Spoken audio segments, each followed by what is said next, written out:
I get the pleasure of introducing John Delaney, who's going to speak this evening. John is a West Village resident, a West 13th Street resident, actually.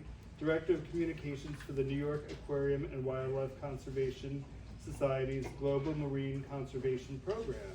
His work focuses on the promotion of the New York Aquarium, its local marine conservation initiative, the New York Seascape Program, and the WCS's marine research around the world. He started his career as a New Jersey-based reporter covering municipal government and local affairs for greater media newspapers. Oops, somebody's phone. John holds a BA in professional writing and journalism from Kutztown University, a certificate in conservation biology from Columbia University's Center for Environmental Research and Conservation, and a master's degree in biology from Miami University in Oxford, Ohio. He's very smart. Way more degrees and interest than I have. He's an avid bird watcher, he's a great whale watcher, and a guitar player. So, welcome John for this great presentation.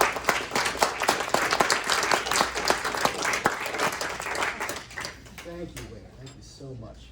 Thanks to everyone for coming. It's a great turnout here. So tonight's talk is going to focus on something that I think many people in New York City, whether they be residents or visitors, they might not spend a lot of time thinking about. And that's because New York City it's an embarrassment of riches. There's entertainment, restaurants, art museums, 1,000 other diversions. And it's easy to be unaware of something like our local waterways and the diversity of life that live in our rivers and seascapes. So when I put this talk together, and by the way, this is the greatest AV setup I've ever had the privilege of experiencing. It's really fantastic. So two things. One, I want to give people a sense that we're living in a city of islands. We're surrounded by water. You know, sometimes we lose sight of that. Another hope would be to instill a deeper appreciation of many different species that inhabit the waterways around New York City. And that includes common species that might be in the Hudson River and strange deep sea creatures that live thousands of feet down. And also, there may be some questions. If you could hold your questions until the end of the presentation, just make a mental note of what you want to ask a question about, and I'll be happy to answer that. All right, so let's get started. Okay, so here we go. Let's start with the Hudson River. So arguably one of the most storied rivers in America. It's an important waterway in many respects. First of all, it's an important river in our nation's history. Many of the events of the Revolutionary War occurred on the banks of the Hudson River. The nation's first great author, Washington Irving, he wrote stories about the Hudson River Valley. The river and its surrounding landscapes gave rise to an influential artistic movement, the Hudson River School. This is by the artist John Frederick Kensett. And this is a beautiful painting by I think the West Point area. I think that's Storm King over there. And also the Hudson River helped give rise to the modern environmental movement, and we'll talk a bit about that. So each of these talks is worthy of a separate talk, each of these topics. But I'm going to focus on the river and the harbor and the New York Bight, which is the large oceanic environment, and its inhabitants, and use species as lenses to view larger issues when appropriate. So, okay, let's go. Okay, so let's take measure of tonight's topic, which is pretty big. Here's a lake in upstate New York. Any guesses about the name of this lake? Hudson River, beginnings? No, the name of the lake. Any guesses about the name of the lake? Indian Lake? Nope, not Indian Lake. Lake George? Nope, not Lake George. It's Lake Tier of the Clouds. Lake Tier of the Clouds. Okay, so simplified accounts of the Hudson River, they cite this lake as the source of the Hudson River. Now, many people probably will know about the water cycle, and they know that it's more complicated than that. So other rivers flow into the Hudson River, such as the Mohawk, and also the Hudson River is part of a watershed. It covers more than 13,000 square miles of area, and all the water in that light area in the center around the Mohawk and Hudson, all that water slowly drains into the streams and rivers and finds its way to the Hudson River and then out to sea. So Also, another question: how long in distance is the Hudson River? Any guesses? Okay, so it's about 315 miles in length, and that's from the top to a place called the Battery in Lower Manhattan. But as many of you know, the Hudson River is connected to New York Harbor, and it's part of a complex saltwater estuary ecosystem. So it's an incredibly productive place in terms of life. And part of that is due to the fact that the Hudson is tidal. So the ocean tides push their way 150 miles upriver to as far as Troy. And the salt water can be carried by tidal action up to Newburgh, which is 60 miles upriver. So let's talk about the second part of this discussion, which continues along what is a drowned riverbed that now extends from the Hudson River through the harbor and into the ocean and terminating at a submarine gorge known as the Hudson Canyon. And here it is right here. Basically wends its way out, and this is the Hudson Canyon right here. That's about 100 miles to the southeast. Now, a little prehistory, just to kind of illuminate how this came to be. During the last ice age, which was about 11 to 12,000 years ago, what is now the Hudson River was filled with ice. And that ice carved out much of the Hudson River Valley. And that was the southernmost extent of the Laurentide ice sheet, if you've ever heard of that. So it was the ice age. And the seas were about 400 feet lower than they are today. So, and there was a river that basically extended out from the current day Hudson River, extended out across a continental plain and terminated in the Hudson River Valley, which was above water, Hudson Canyon Valley. So basically, and also imagine this, when there was a glacier here, there was thousands of feet of ice above your head. So Manhattan was covered with thousands of feet of ice, higher than the Freedom Tower. So as the ice age ended and the ice sheets melted, the seas rose, and the Hudson Canyon and the river that created it were submerged. So all this is now covered by water. So that drowned riverbed, it bisects a body of water called the New York Bight. And the New York Bight is about 25,000 square miles of ocean, from Cape May in New Jersey to the south, to Montauk, Long Island, and it's bordered by the continental shelf. And the creatures that live in that marine realm are also going to be part of this talk. Okay, so moving along, let's get down to the species that actually live in these waterways. So let's start at the bottom of the food chain, and just know that I'm simplifying for the sake of clarity here. So the food web of aquatic ecosystems all over the world begin with plants. And in our local waterways, we have microscopic plants, phytoplankton, that float in the uppermost layer of water called the euphotic zone. This is where the sunlight penetrates.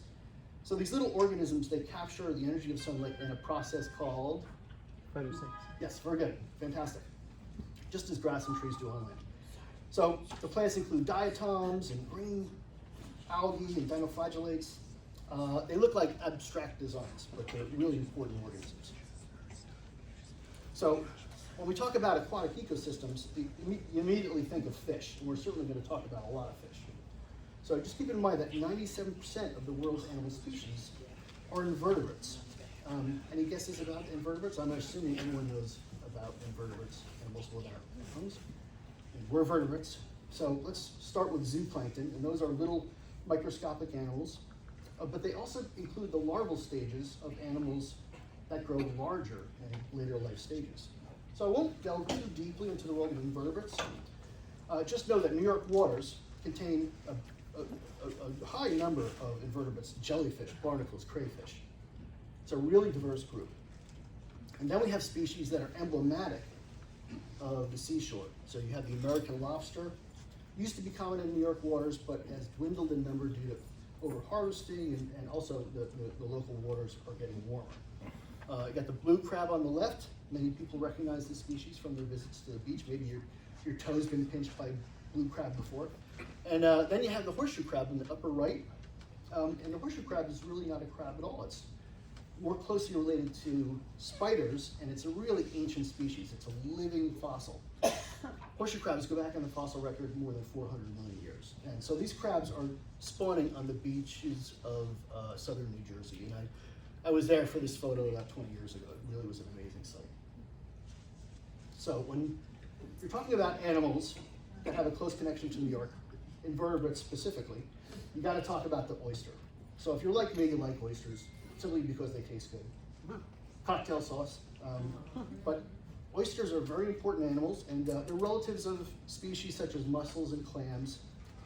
And they use their shells for protection, and then they open their shells to feed on phytoplankton and biological detritus.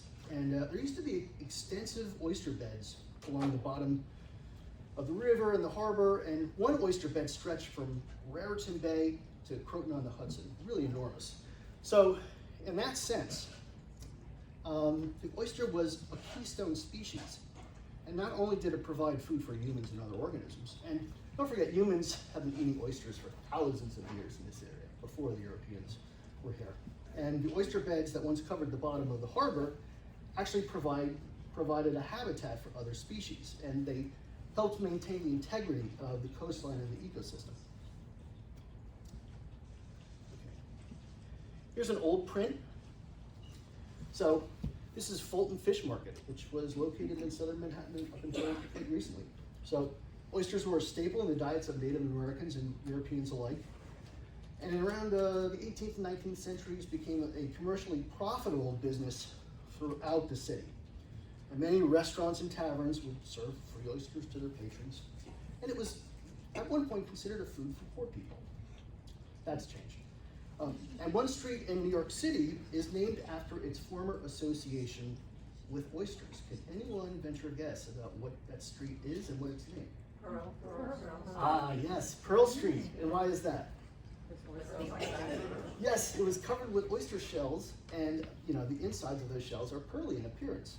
So that's good, very good. So oysters, because of their popularity, eventually over-harvested, and the populations were depleted, and then the commercial fishery collapsed, from what I understand, in the 1930s. And you're going to see this pattern over and over again with fisheries. Over-exploitation, depleted populations, and then endangerment of the species. So in many ways, the plight of the oyster in the Hudson River and the New York Harbor, it shadows the decline of the waterways due to overharvesting and development, such as dredging and pollution, and all these things contributed to the near disappearance of oysters and also other animals in our waters. Okay, so this is a good spot to sort of highlight an important chapter in the history of the Hudson River and our waterways. And this was the decline of the river and the harbor and the waters around New York City. So if you grew up in this area, you know that the waterways became so polluted that the fish and other natural resources became unsafe to consume or use. And there were companies along the Hudson River that often used the river as a means of disposing waste chemicals, and traces of PCBs are still detectable in the substrate and in some of the fish species that exist here. And offshore waters were used as dumping sites. And this is a picture of Liberty Island with a big oil spill around it. And this was the early 1970s. And at the same time, when all this degradation was happening, there was also this environmental awakening in the United States. And it started with books like Rachel Carson's Silent Spring, of course, the creation of groups such as Riverkeeper, focused on the clean water, and movements led by the likes of Pete Seeger and his group Clearwater. So since the 1970s, there have been several environmental victories. The creation of the Environmental Protection Agency, and legislation such as the Clean Water Act. And these things helped bring the Hudson River, New York Harbor, and local marine waters back to something resembling their former glory. And one more thing about oysters. So there is an organization, I gotta mention the Billion Oyster Project, and they are working to restore oyster populations in New York Harbor in the hopes that once they're reestablished, the bivalves will actually help keep the waters clean. They're very efficient filtration mechanisms, oysters. Okay, so no talk about the Hudson and the surrounding waterways would be complete without focusing on fishes. So New York City is at a crossroads between fresh and salt water habitats, so there's a lot of mixing. Anyone want to guess how many fish species live in the Hudson River north of the Battery? How many have been recorded north of the Battery in the Hudson River? Any guesses? 200? Very close. The number that I've read is 206. I don't know if that number's changed. Wow, that was close. Very good. Give All me right. a cigar. Wait a second, she was here before. She heard the run through. Discount that. Oh my gosh, it's my mother-in-law, by the way. So, if you include marine species in New York Harbor and New York Bight and saltwater species, that number climbs to about 300 species. And the mid-Atlantic, the marine realm of the mid-Atlantic is rich in species because it experiences a wide fluctuation of seasonal temperatures. And also there are currents from the subtropics and the subarctic waters, and that brings a lot of exotic species into the area. So it's an incredibly rich ecosystem. And this is a seahorse that was taken not far from Coney Island, which is right by the York Aquarium where I work, and this was taken by Keith Ellenbogen. He takes fantastic pictures, which he thankfully lets us use. Okay, so let's just go through a few of the noteworthy species in terms of their economic importance and also their importance to professional and recreational fishermen. So you have the Atlantic shad in the upper left-hand corner, big food fish for colonial America. At the bottom is the weakfish or the sea trout, alewife and blueback herring. We have a restoration project focused on alewives, and every year a bunch of alewife herring are put into the Bronx River in the hopes that the population will reestablish itself. Then on the upper right you have a bluefish. If you're a fisherman, you know this is a pretty good fighting fish. It's got sharp teeth, you have to be careful about. Then you have the winter and summer flounders. So also the winter flounder faces to the right, and the summer flounder faces to the left, and every individual of both species is in that same arrangement. So that's how you can tell them apart. And also they're seasonal, as the name suggests. Okay. So basically, here's a personal story. This is a striped burrfish. So I was in Coney Island with a few family members, and we were snorkeling. And there was a fellow swimmer who managed to catch this fish and basically brought it up and brought it over to us to see it. And it was inflated. It's obviously a blowfish.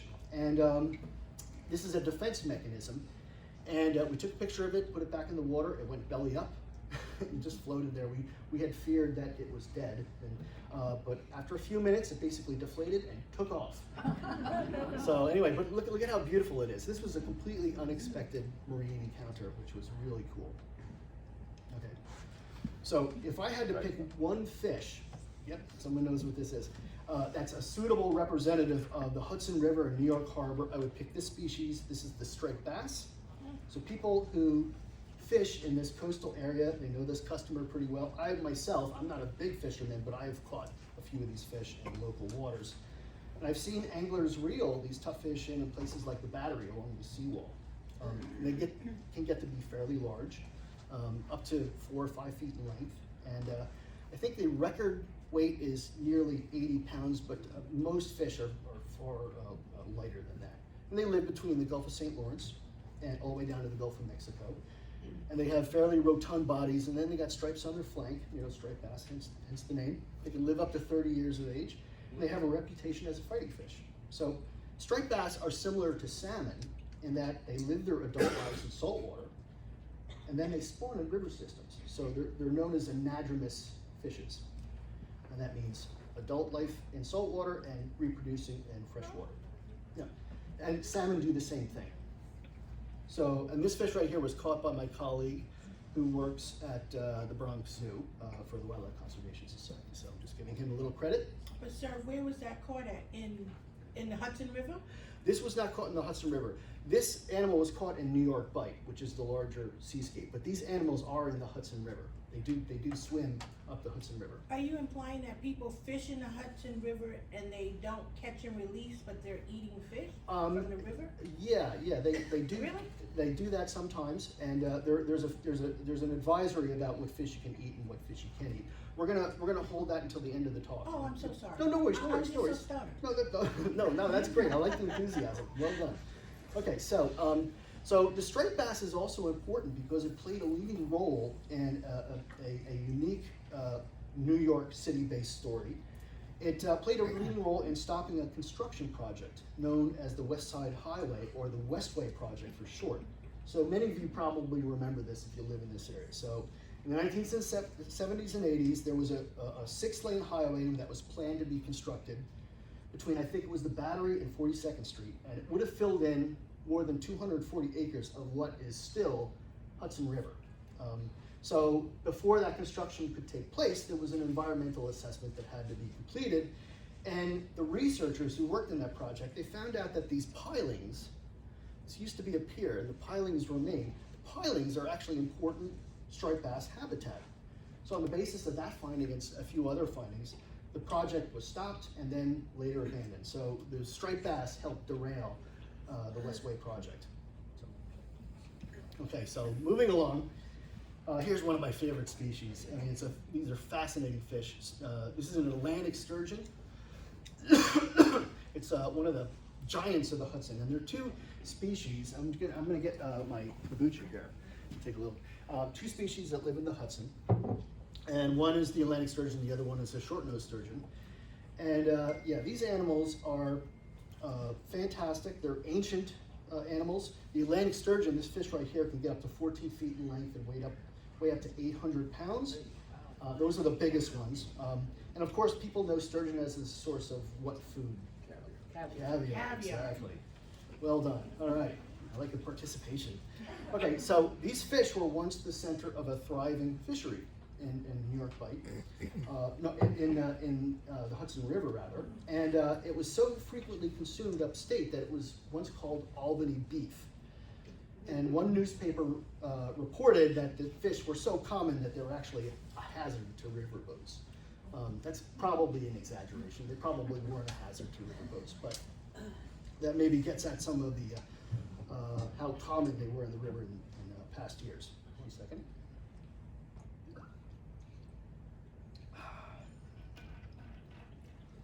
Okay, so the sturgeon fishery peaked in about 1887 when fishermen landed close to 7 million pounds of sturgeon in the Hudson River.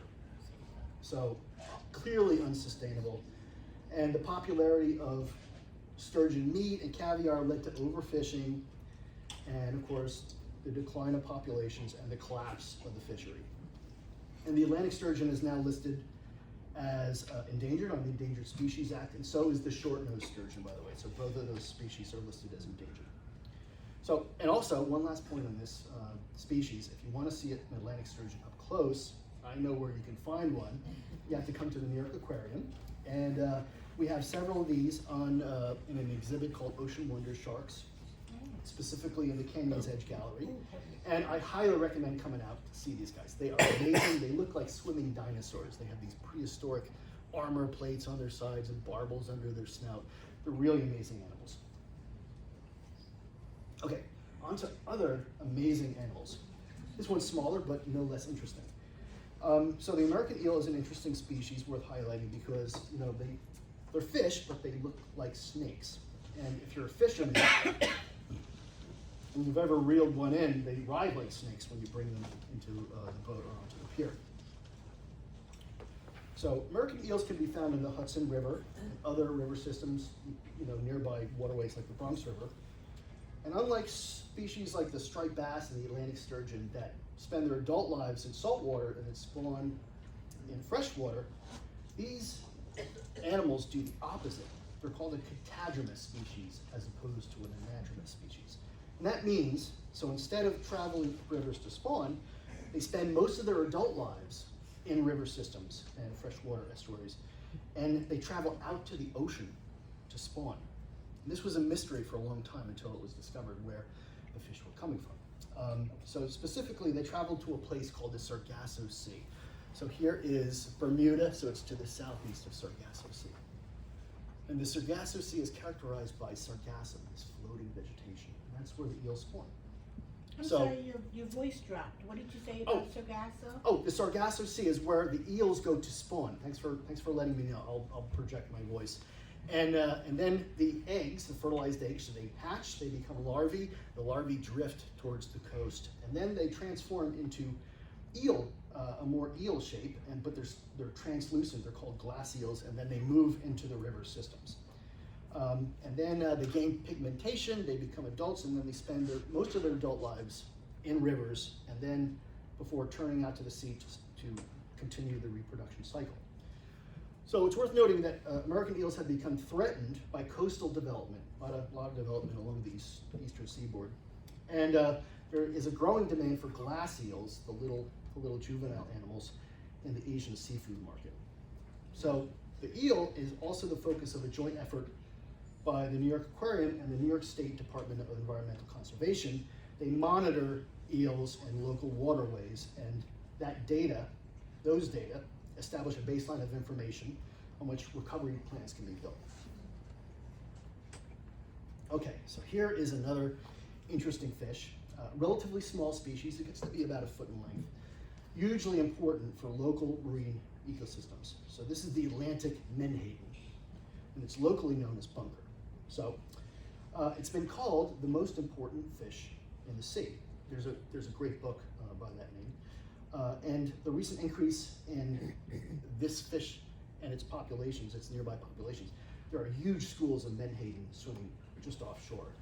They are probably driving increases in other animal populations in the area. So here's a great picture.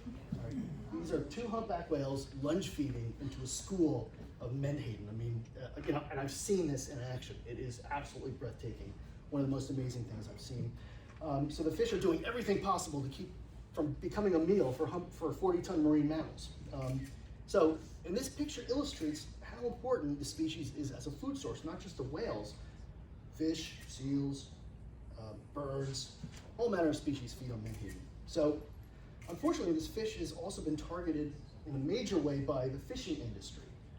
So there's a menhaden fishery, and it's focused, it's the largest commercial fishery in the mid-Atlantic, the fishing fleets that target this species. And these are not even fish that are good to eat. People do not eat these like they eat salmon, for instance. But they are used in the production of fish oil pills, pet food, fertilizer, bait for other species, and so on. So many environmental groups have opposed this industrial scale fishing focused on menhaden. And New York State government recently passed legislation that prohibits the industrial fishing of these fish in New York waters. And specifically, this legislation bans the use of purse seines. A purse seine is a huge net. It's like a wall of netting that can encircle and capture an entire school, thousands of fish. So that has been banned in New York waters. Okay, moving along. So New York waters are home to species such as this animal, the smooth dogfish. Now, everyone just take a look at this. What does this fish look like? A shark. Exactly, it looks like a shark. This is a shark species. It's a representative of an ancient group of cartilaginous fishes known as elasmobranchs. And that group contains not only sharks, but also rays, skates, rabid fishes, and the dogfish is a shark that is frequently caught by fishermen, anglers casting in either the Hudson or the East River. And you might be surprised to learn this. I have a colleague in the back there, he probably knows this answer already, but the waters of New York are home to 26 species of sharks and rays, which is an enormous diversity of this particular group. Okay, another great picture by Keith Ellenbogen. So this is a blue shark. It was taken in the waters of New York Bight. Beautiful, sleek animal, and one of the species being studied by the New York Aquarium. There's a tag and release program. These animals are caught on hook, fitted with satellite tags, and then the researchers follow the movements of these animals through the water column and through their habitat, and that information helps to illuminate the life histories of these animals and will feed into management policies. Here's another really cool looking species. This is the sand tiger shark. This fierce looking animal grows up to 10 feet in length. You wouldn't want to see this when you're out for a swim, but this is, you have nothing to worry if you see this species because it's a fish eater. It avoids humans, and as long as you steer clear of them, they will steer clear of you. One big discovery that was made about sand tiger sharks in New York waters, specifically made by my colleagues in the New York Seascape Program, is the existence of a shark nursery for sand tiger sharks in Long Island's Great South Bay. So in other words, juvenile sharks, they use Great South Bay as a place to grow and feed with some measure of protection against larger predators in the open sea. And this is a picture that I took with some of my colleagues. And here our aquarium veterinarian, she is inserting an acoustic transmitter into the body cavity of this juvenile shark. The shark is upside down. She's actually sewing up the incision. And then this animal was released, and it's sending out a pinging signal. And there's an acoustic array that is set up in Great South Bay. So this animal can be followed remotely as it moves within the Great South Bay. And those data provide information about how sharks are using the habitat. Okay, so on to one of my favorite animal groups, the whales, the great whales. There are 6 species of great whale in the waters around New York. And so it's a very cool assemblage of animals. I'll go through them very quickly. So you got, on the upper left, you got the fin whale, which is the second largest animal on Earth. Fin whales are fairly common in offshore waters in New York Bight. On the bottom of the screen, you have the largest animal that has ever existed, the blue whale. They are not common in New York waters, but they have been detected by hydrophones, underwater microphones, that can pick up the telltale vocalizations of that species. Then you have the sei whale, which is spelled S-E-I. The sei whale is a smaller, streamlined whale similar to the fin whale. The North Atlantic right whale, one of the most endangered whale species in the world. There are thought to be only about 410 or so animals left in existence. They were heavily hunted by commercial whalers in the 18th and 19th centuries. They are susceptible to, they're very slow moving, they're susceptible to being hit by ships, ship strikes, and also they can be entangled in fishing gear.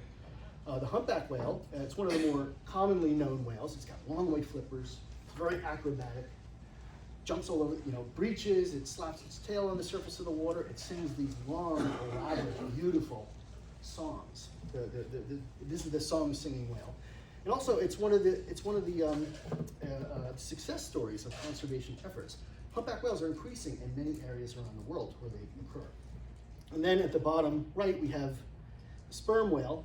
So the sperm whale is a toothed whale, unlike these other whales, which are baleen whales, which have these frilly plates which filter out water. And this animal was the subject of the literary masterpiece Moby Dick by Herman Melville. Okay, and here's a picture that I took myself when I saw this. This is absolutely amazing. So this is a lunge-feeding humpback whale, and these little speckles, thankfully the screen has a high resolution. These little speckles, this is a big school of menhaden that we're talking about before. So it circles all around. Also, I call your attention to the upper part of the frame. You can see the skyscrapers in Manhattan. In fact, this rostrum is directly underneath the Freedom Tower. So going back 10 years or so, sighting whales this close to shore was a rarity. When I was growing up in Morristown, New Jersey, you had to go to Cape Cod or Maine or someplace like that to see a whale that was close to shore. But whale sightings have become more common in the past several years. So much so that there's actually a whale watching boat that sets out of Reese Landing in Queens. And you might wonder, why is this happening? Why is there an increase in whale sightings? Well, it's a lot of things have happened. Marine mammals in U.S. waters have been protected since 1972 through the Marine Mammal Protection Act. And there are fishing regulations that protect the food fish, like the menhaden, and also the waters are cleaner. So all those things in combination may be helping improve the habitats around New York. Now, also, let's step back a little bit. So all these factors, the creation of the Environmental Protection Agency, Marine Mammal Protection Act, the Clean Water Act, these are all enacted about 50 years ago. And slowly but surely over the decades, these things have actually taken effect. they've paid off. They've improved the environments. So just keep that in mind when we talk about these big environmental victories. Okay, so we also have dolphins in our local shores, our local waters. This is a common dolphin. It's certainly not common in terms of its extraordinary appearance. I mean, look at this figure 8 pattern. It's got a splash of yellow. It's absolutely elegant. And this animal occurs in the offshore waters in New York Bight. Now, if you're at Rockaway Beach, you have a good chance of seeing a bottlenose dolphin, which is the more commonly known species of dolphin. So In Queens? yeah, in Rockaway. If you spend enough time, if you spend enough time in Rockaway looking out at the water, you'll see a fin at some point. Okay, so in searching for whales, many researchers are visually searching for whales, but they're also listening for whales in our local seascape. And this is an acoustic buoy named Melville. Very appropriate name for an acoustic buoy listening for whales.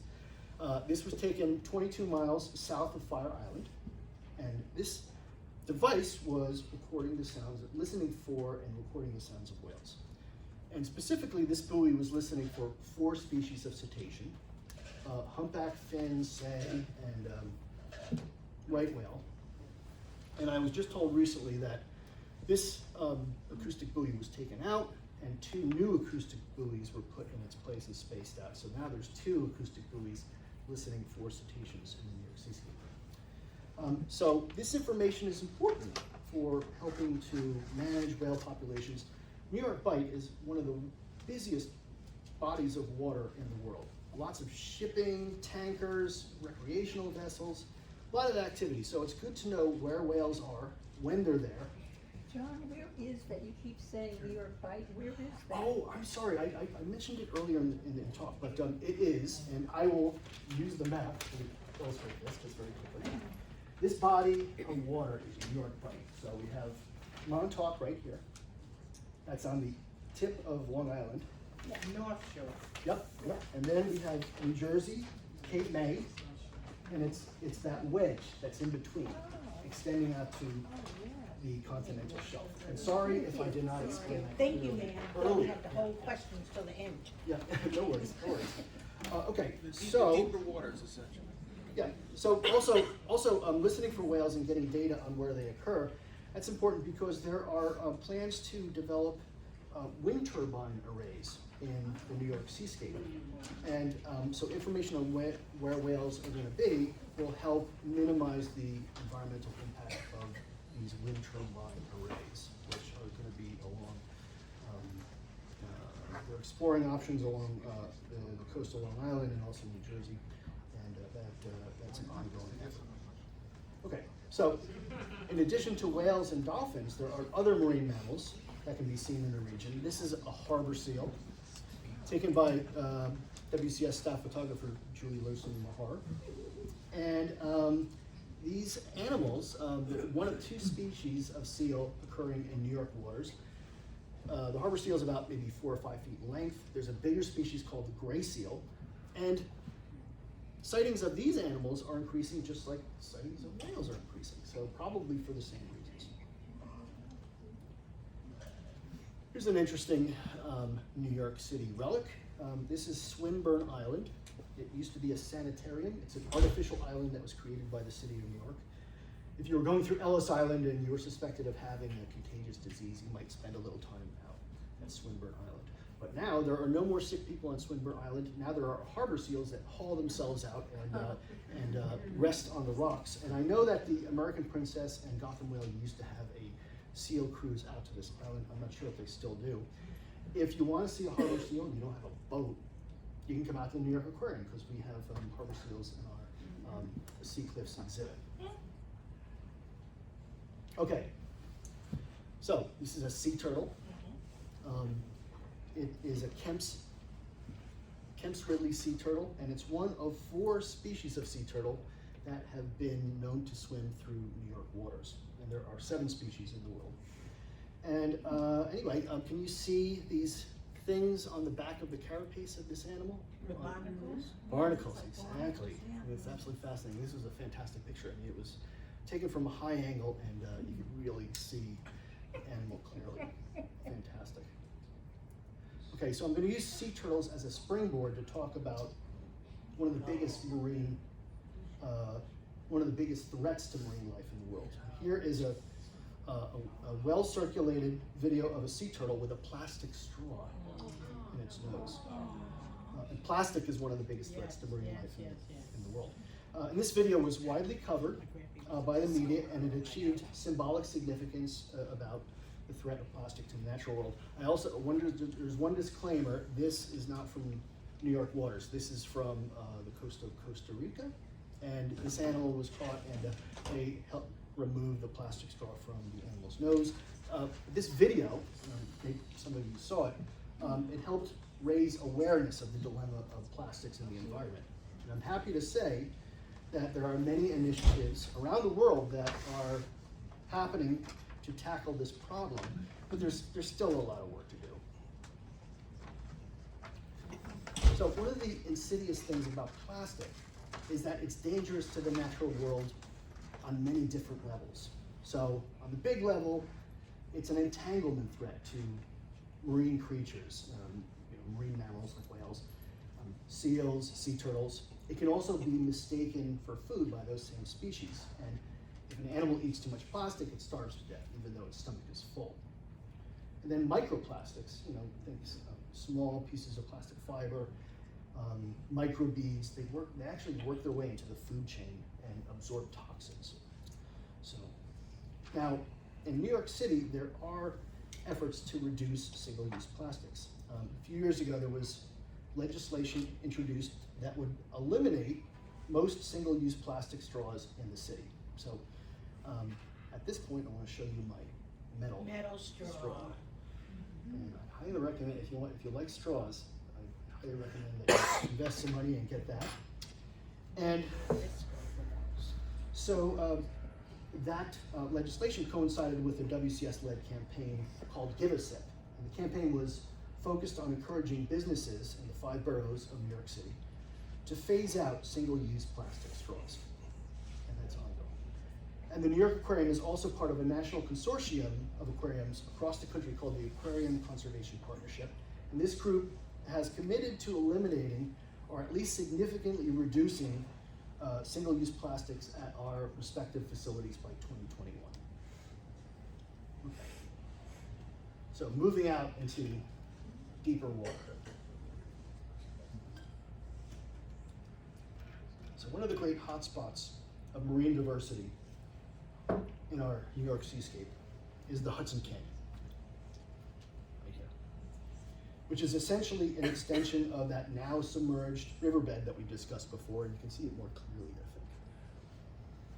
So the canyon drops from hundreds of feet to several thousands of feet in depth. It's on the edge of the continental shelf. And this formation creates this upwelling of cold, nutrient-rich water, and that makes the waters around the canyon extremely productive feeding grounds for tuna, swordfish, dolphins, deep diving animals such as sperm whales. Fishermen will tell you this is the place to go if you want to catch big fish, and this is. And where is that? In Long Island? What part? This is South Shore? Yep. So you got New Jersey here. This is Long Beach Island. This is Montauk, and this is 100 miles out, and this is New York City right here. So it's way out there. 100 miles out, really? Yeah, to the southeast. Yep. We fishermen ain't going there. Some do. So, okay. The abyss. Yes, the abyss, exactly. So here's an image of an underwater photo from a similar underwater canyon. This is from the Norfolk Canyon, which is, it's north of the Hudson Canyon.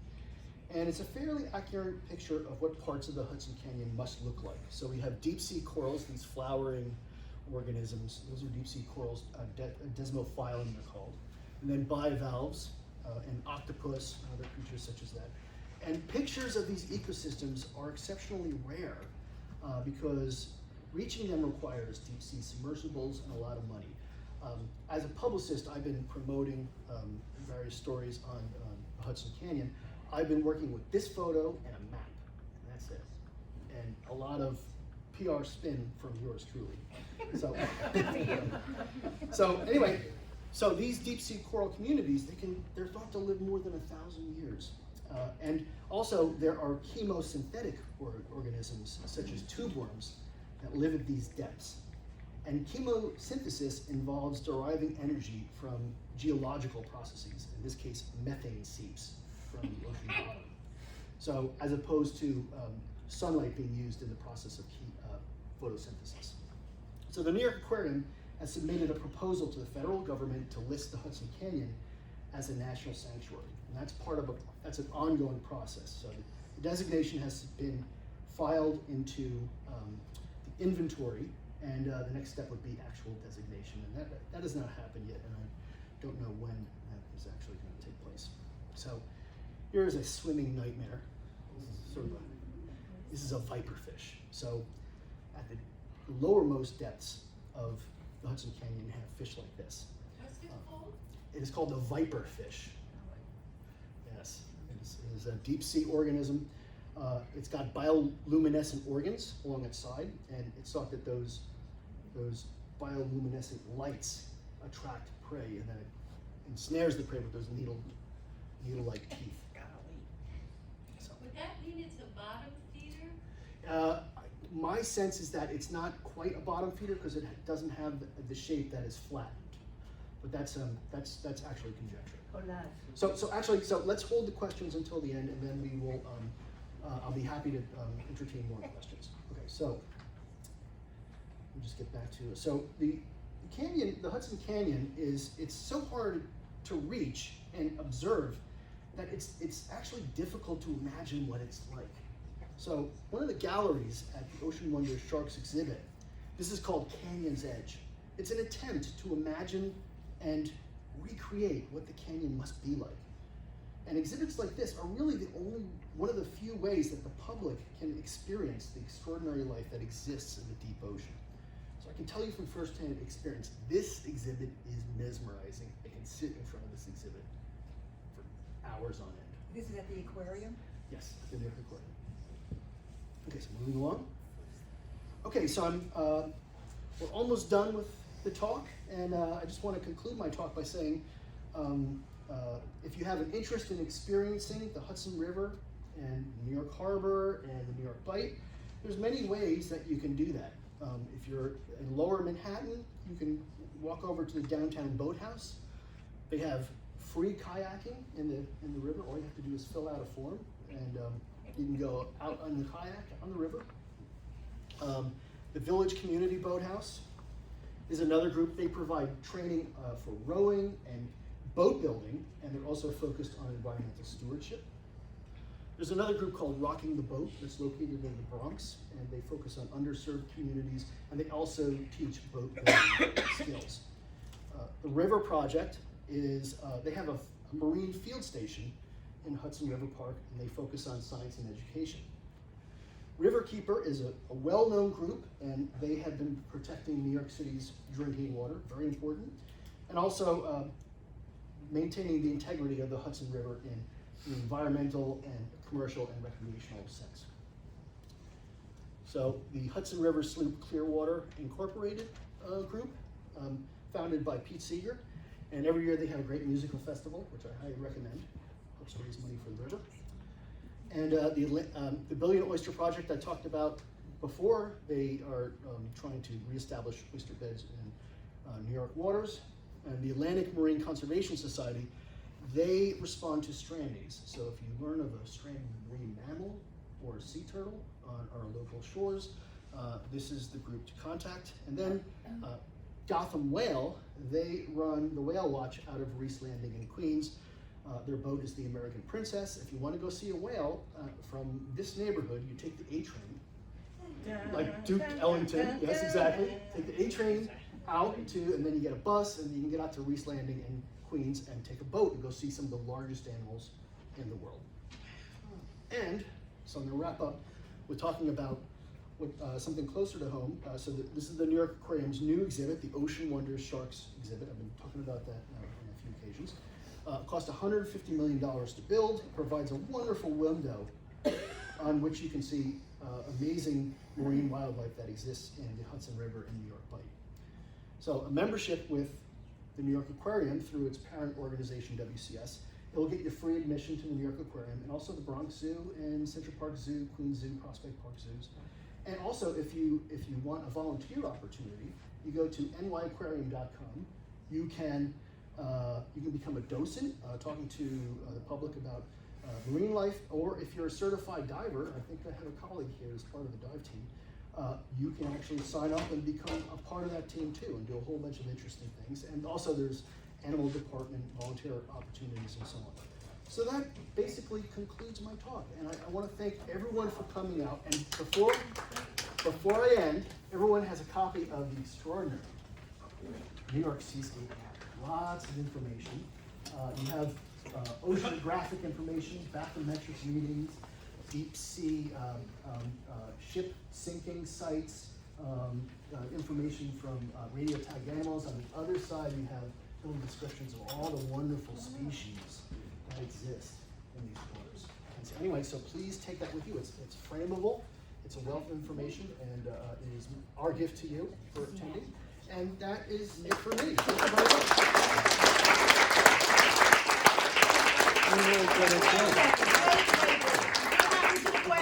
We're coming. We're coming. Yeah, I've been sitting on it for so long. I'm tired. So I hope you guys enjoyed that. Thank you so much. Thank you to John and the New York Aquarium. Did anybody not get this wonderful National Geographic map? If you didn't, okay, we'll give it to you afterwards. You will, if you've signed up, you will be getting an email this Monday because you're going to be on our West 13th Year Alliance community events list. If you don't want to be, just unsubscribe. But we would love feedback. If you like this program or there are other things that you would like to hear and see, or you have some feedback about this particular lecture, you'll get the email and feel free to email us back, whatever you like. So thank you so much. We're going to take a few questions. I don't know what time is it right now, Lee? 7:30. So we have time for some questions. Okay. Yeah, John, when you took the photo of the whale Yes. that you took, Yeah. I'm curious because I didn't know that there were whales out there. Yeah. So did you go out specifically to catch a whale, or did it just happen? I love that question. So anyway, so here's the picture you're talking and what about. were the Okay. chances of seeing? So the New York Aquarium has a research program, and we have marine scientists that are actually going out and actively looking for whales, doing transects, taking pictures of whales, and also trying to get samples of whale skin for analysis, for genetic analysis. So this is part of ongoing survey work. And every once in a while, I'm lucky enough to go on that boat myself, either with a reporter in tow or just volunteering because I love this. What are type the of stuff. chances? Oh, and the chances are actually pretty good. In I think the summer months are when humpback whales come close to shore. Even summer and in recent years they've been lingering up until November. So anyway, so I was on this boat and I was lucky enough to snap that picture, and it happens fast. You're looking around, and you're lucky if you can get the thing in the frame. This has been straightened out, and it would, basically this is the corner of a picture and I barely got the shot. So, this is a humpback whale, yes. Yeah. Okay, in the back. Do you have a relationship with Lamont Labs in Palisades? We probably do.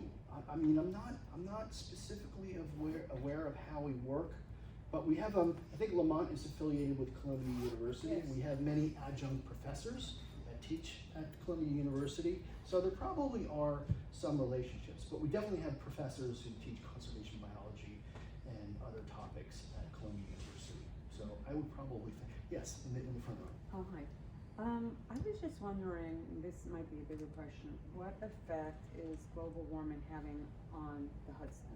Okay, well that's a difficult question.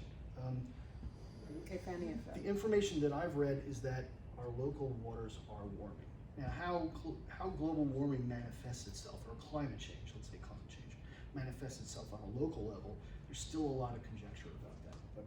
But I'm personally convinced that it's happening. Yes. I'm not quite sure. Can you fish scallops here in these waters around New York City? I don't think you can fish for scallops here. Now, It has to be cold.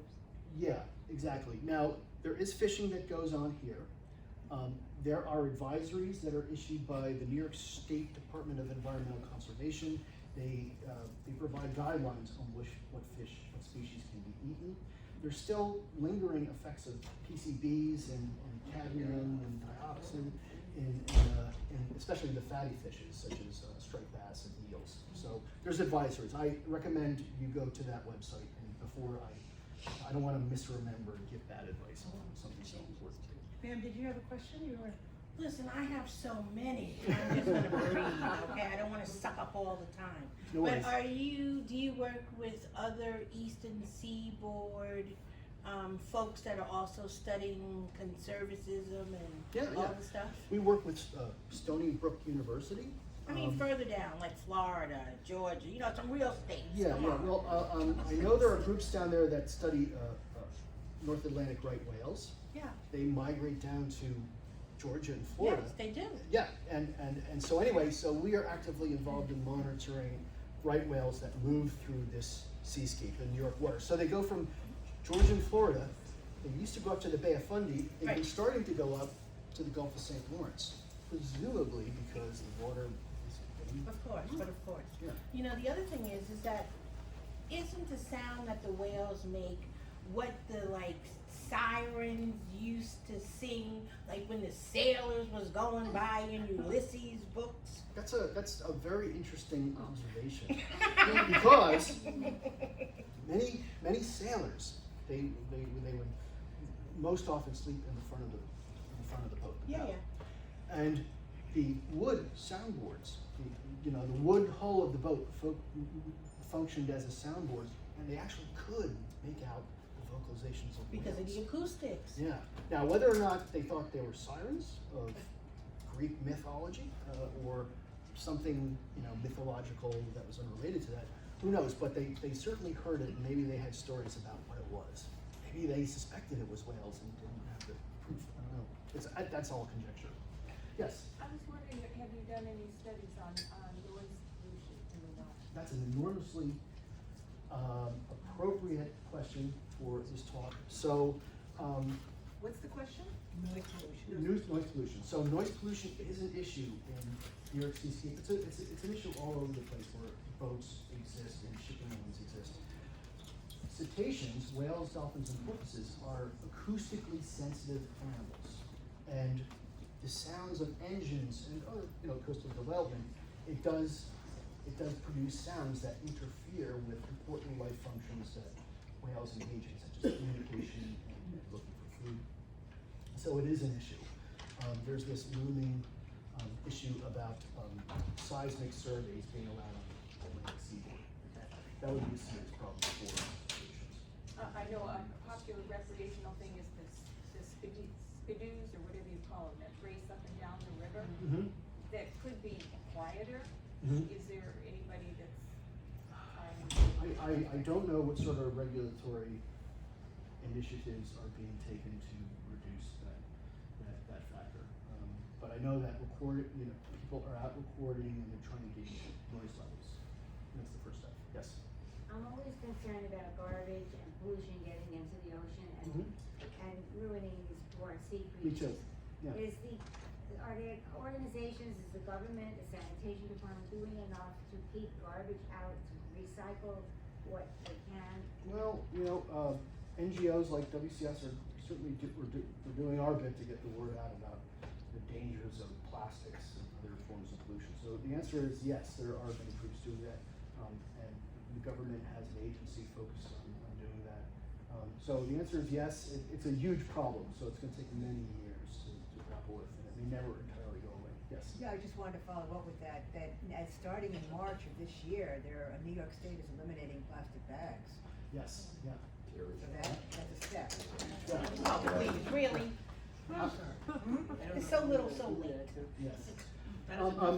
So maybe That gentleman right here. okay. All right. So in the back row. Yes.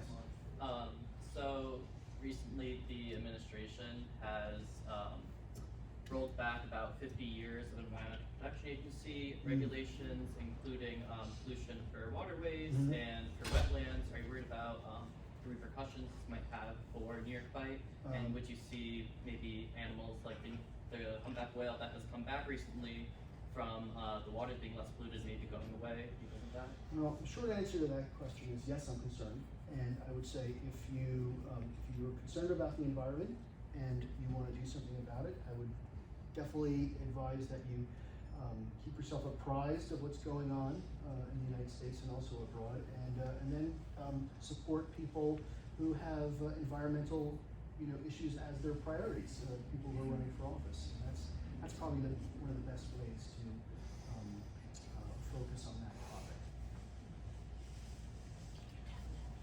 Yeah, are there any areas in the town for swimming, or like that they're planning on having like a beach area in the map, or I there's no real swimming allowed in the town? I don't know. I'm sure people jump in to the harbor, either deliberately or by mistake. But I'm not sure if there's a swimming area. I haven't heard of one. If you go out to Coney Island, certainly you can swim. That's close enough to it. But you're talking about the harbor and the I can slightly answer that question. Do you guys all know about what's happening on 13th Street and the Hudson River? Does everybody know that there's going to be a new park happening, and then there's also an outside project on the Hudson River that the Whitney Museum is doing. And last time I heard, actually Wayne, you might know more than I do, there was going to be some kind of public beach out there. But the last thing I heard was that you won't be able to go into the water, you'll just be able to hang out. So that might be that. And I don't know, many years ago, my brother took us to the beach all the way in the north of Manhattan. So I don't know if that's still a possibility, Eric. Do you? My understanding is the answer is no. There will be no swimming in the Hudson River. So- You can do it, but it's not. There are some not beaches, encouraged. it looks like, but I don't think it's safe. Parks Department website, there's a map of all of the beach, like entry and access points. Yeah, Great, thank you. probably Pelham Bay. Anyway. Okay, well, thanks very much for coming. I really appreciate the support of the really welcome your attention. Thank you. What's that? It's on my charger. Oh.